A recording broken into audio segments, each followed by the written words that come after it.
Olá pessoal, eu sou Flanca Thaís do canal Historiando a Verdade.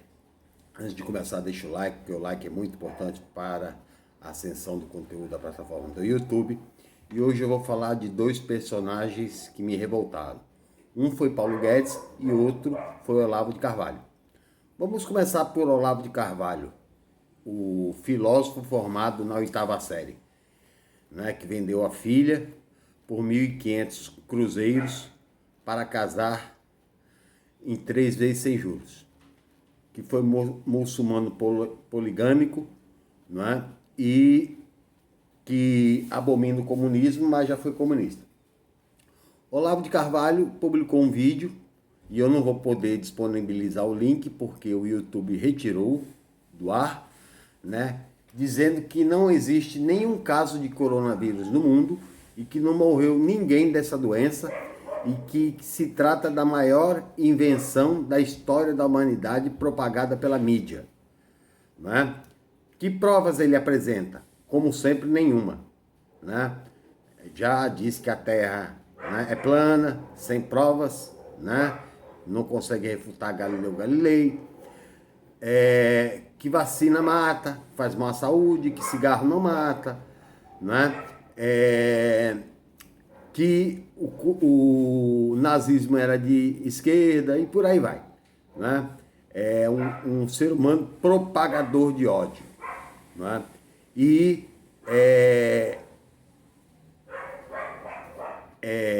inventa mentiras compulsivas. Tá?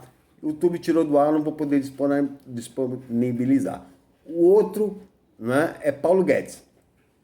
Paulo Guedes, eu vou deixar o link aí, colocou um vídeo dizendo que o governo, né, de Jair Bolsonaro, que em 1 ano e 3 meses o presidente nunca se referiu a duas palavras, classe trabalhadora, o governo vai ajudar todo mundo, né, inclusive com um pacote de R$ 600 por mês para os trabalhadores autônomos, não é?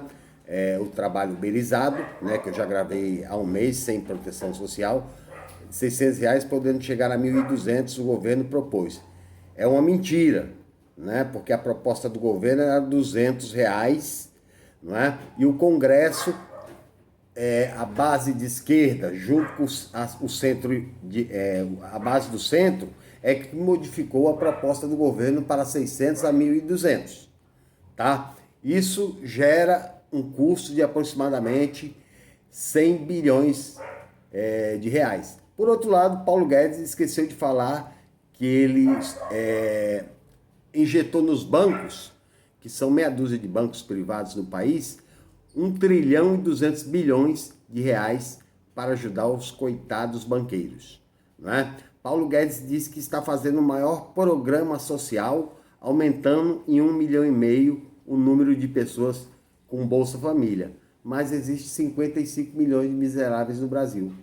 Os outros 53 milhões e meio, o que fazer? Né? Lula havia erradicado a fome no Brasil. Paulo Guedes, né, não fala sobre isso. Né? Diz, né, que o governo vai gastar aproximadamente 700 bilhões. Né?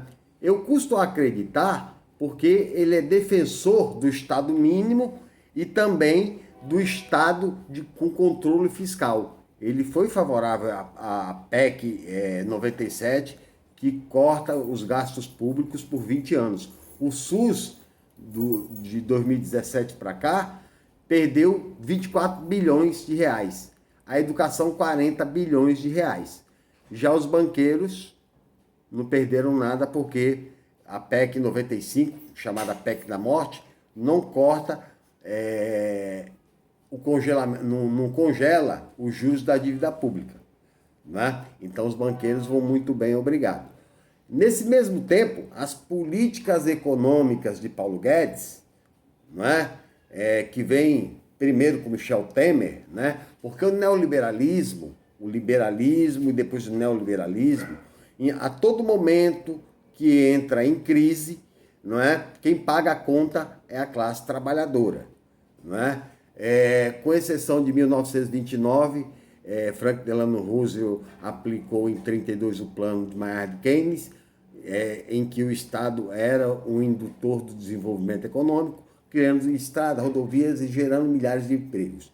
Não é? O neoliberalismo de Milton Friedman, na crise de 70, propôs cortes de salários, redução de gastos sociais pelo Estado e a criação do Estado mínimo e uma reserva de desempregados para tirar o poder de barganha do sindicato, né? E fazer pela força os empresários abaixarem o preço do custo da mão de obra. Tá? Essa foi a primeira crise. Em 2008, o neoliberalismo, quando entrou na crise, não é? Depois das pautas bombas de 2014 para derrubar o governo Dilma, quando assumiu Michel Temer, ele propôs a reforma trabalhista dizendo que iria gerar milhares de empregos. Gerou? Não. Né? Paulo Guedes disse que depois da reforma da Previdência, o Brasil ia crescer rapidamente 3,5% do PIB, iria baixar a gasolina, iria baixar o dólar. Baixou? Não. Não é? Mas nesse mesmo período, né, de 2017 a 2019, né, o dono da Ambev, que tinha um patrimônio avaliado em 15 bilhões de dólares, aumentou para 30. O dono do Banco Safra, que tinha 12 bilhões, subiu para 24. Né?